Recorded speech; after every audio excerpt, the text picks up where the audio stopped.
Hey guys, welcome back to my one more mini vlog. ఇవాళ బయట full చల్లగా ఉంది.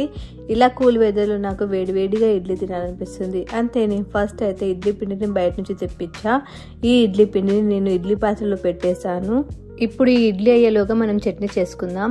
ఫస్ట్ పల్లీలను వేయించుకోవాలి. ఆ తర్వాత పల్లీలు పొట్టు తీసి మిక్సీ గిన్నెలో వేసుకొని నెక్స్ట్ పచ్చిమిర్చి, ఆ తర్వాత వెల్లిపాయలు, జీలకర్ర, ఉప్పు వేసుకోవాలి. లాస్ట్కి కొన్ని వాటర్ యాడ్ చేసుకొని మిక్సీ పట్టుకోవాలి. ఇప్పుడు ఈ చట్నీకి పోపు వేసుకుందాం.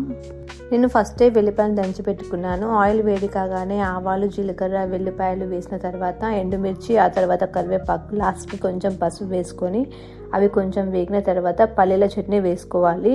అంతే, చట్నీ రెడీ. అలాగే వేడివేడి ఇడ్లీ కూడా రెడీ అయ్యి ఇప్పుడు ప్లేట్లో సర్వ్ చేసుకుని తినడమే ఇక.